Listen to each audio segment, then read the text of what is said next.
Hello everyone, मेरा नाम प्रीति है और आज मैं आपको अ trait type theory of personality बताऊंगी जो कि हैंस आइसेंक ने दी है।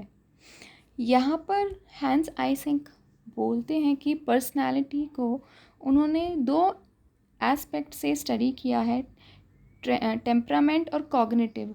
टेम्परामेंट को यहाँ ट्रेट कहते हैं और कॉग्निटिव को टाइप कहते हैं। मैं मेरे पिछले वीडियो में आपको बता चुकी हूँ कि ट्रेट और टाइप में क्या डिफरेंस है, फिर भी मैं एक और बार बता देती हूँ कि टाइप का मतलब ये है कि उन्होंने दो टाइप में विभाजित कर दिया है कि जैसे कि इंट्रोवर्ट और एक्सट्रोवर्ट दो टाइप की पर्सनालिटीज़ होती हैं और ट्रेट जो उसके अंदर आते हैं। इंट्रोवर्ट के अंदर बहुत सारे ट्रेट आते हैं, शाय होना, नर्वस होना, इस तरीके के। और टाइप जो एक्सट्रोवर्ट के अंदर बहुत सारे आएंगे, आउट गोइंग, सोशल, इस तरीके के।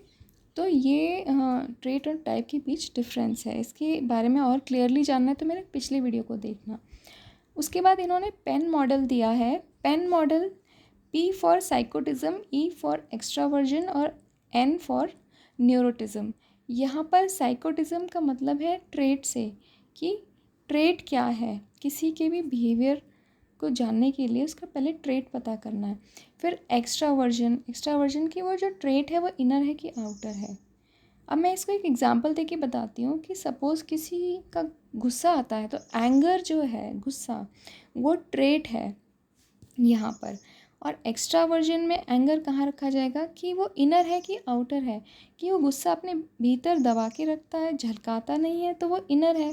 लेकिन उसके चेहरे पे झलक जाता है, उसकी एक्टिविटीज़ में वो झलकता है, तो वो आउटर हो जाएगा। और न्यूरोटिज्म का मतलब है क्या वो इमोशन नेगेटिव है या पॉजिटिव, ये वो जो ट्रेट है वो नेगेटिव है या पॉजिटिव है।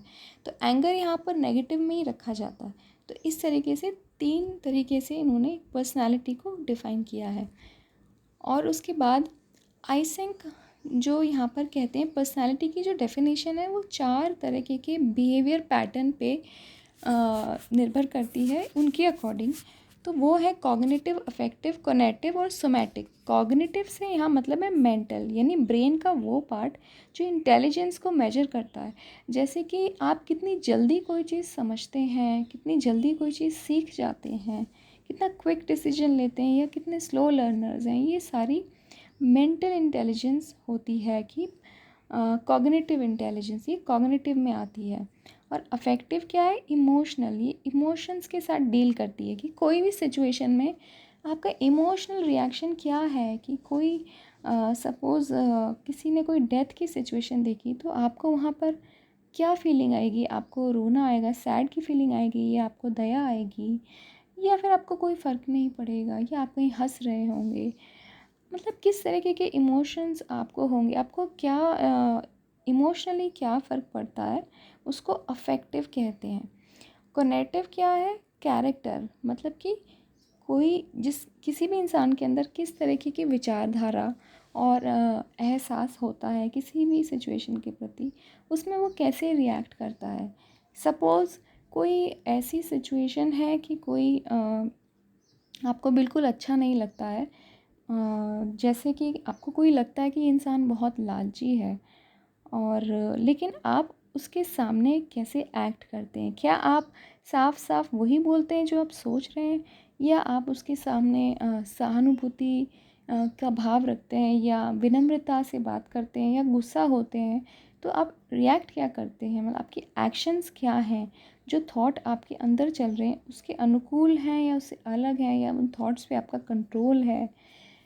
तो ये कोनेटिव में आता है कि जैसे कि गांधी जी थे, उनको कोई थप्पड़ भी मार दे तो वो दूसरा गाल आगे कर देते थे क्योंकि उनको क्रोध आता नहीं था, तो अहिंसावादी थे। तो ये उनका इस तरीके का नॉन वायलेंस वाला कैरेक्टर था। तो ये कोनेटिव में आता है। अब है सोमैटिक। सोमैटिक मतलब कॉन्स्टिट्यूशन, ये बॉडी से रिलेट करता है, बायोलॉजिकल बॉडी, फिज़िकल बॉडी से रिलेट करता है। कि सपोज़ अगर किसी के हाथ काँप रहे होते हैं कोई इंटरव्यू में बात करते वक्त, तो हम सोचते हैं कि ये नर्वस है बहुत ज़्यादा। तो बहुत सारी, या किसी ने कुछ गलत कर दिया तो उसके हाथ काँप रहे हैं, तो हम सोचते हैं कि इसने कुछ तो गलत किया है, ये काँप क्यों रहा है।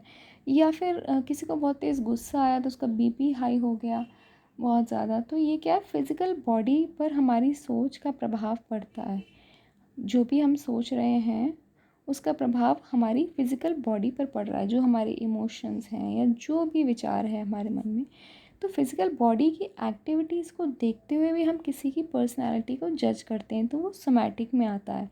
और कोग्निटिव में किसी का एक्शन देखते हुए, उसकी थॉट एंड फीलिंग के अकॉर्डिंग वो कैसे एक्ट करता है, उससे भी हम किसी की पर्सनैलिटी जज करते हैं। इमोशनली किसी का रिएक्शन देख के भी उसकी पर्सनैलिटी जज करते हैं, और मेंटली उसका रिएक्शन देख के भी हम उसकी पर्सनैलिटी जज करते हैं। तो ये 4 उन्होंने बिहेवियर पैटर्न दिए हैं जिसके बेसिस पर हम किसी की पर्सनैलिटी को बता सकते हैं। उसके बाद इन्होंने ये चार्ट बनाया पर्सनैलिटी का, आइसेंक ने, और इन्होंने यहाँ पर 4 तरीके के पार्ट्स में इसको डिवाइड किया है: मेलनकोलिक, कॉलरिक, फ्लेगमैटिक और सैंग्विन। तो मेलनकोलिक और कॉलरिक जो है ये दोनों नेगेटिव इमोशंस हैं, अनस्टेबल इमोशंस भी इनको कहते हैं। और ये इनमें जो ऊपर जो लेफ़्ट साइड में मेलनकोलिक, ये इंट्रोवर्ट पर्सनालिटी है, जो इंट्रोवर्ट है लेकिन नेगेटिव है। और कॉलरिक जो है ये एक्सट्रोवर्ट पर्सनालिटी है, ये एक्सट्रोवर्ट है लेकिन नेगेटिव है। तो जो नीचे है दोनों, उसमें जो फ्लेगमैटिक है ये पॉजिटिव है लेकिन इंट्रोवर्ट है, और सैंग्विन है ये भी पॉजिटिव है लेकिन एक्सट्रोवर्ट पर्सनालिटी है। तो यहाँ पर जैसे मेलनकोलिक में मूडी, एंशियस, रिजिड, पेसिमिस्ट, ये सब क्या है, ये नेगेटिव इमोशंस में आ जाते हैं, अनस्टेबल इमोशंस हैं।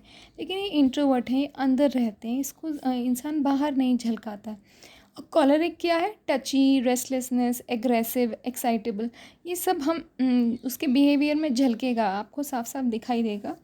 तो ये कॉलरिक में आता है, लेकिन ये भी नेगेटिव इमोशन है, बेशक ये एक्सट्रोवर्ट है। तो इस तरीके से इन्होंने बताया। फ्लेगमैटिक जो है नीचे और सैंग्विन, ये दोनों पॉजिटिव हैं, लेकिन फ्लेगमैटिक इंट्रोवर्ट है और सैंग्विन एक्सट्रोवर्ट पॉजिटिव पर्सनालिटीज़ हैं। तो फ्लेगमैटिक में passive, thoughtful, peaceful, controlled, reliable, काम, ये सारे के सारे पॉजिटिव इमोशंस हैं, मतलब पॉजिटिव पर्सनालिटीज़ हैं, लेकिन ये भीतर वास करती हैं। तो इसको इंट्रोवर्ट पॉजिटिव पर्सनालिटी बोलते हैं। और सैंग्विन जो है social, talkative, responsive, easy going, lively, care free, ये वो हैं जो एक्सप्रेस भी कर पॉजिटिव हैं और उसको एक्सप्रेस भी करते हैं बाहर।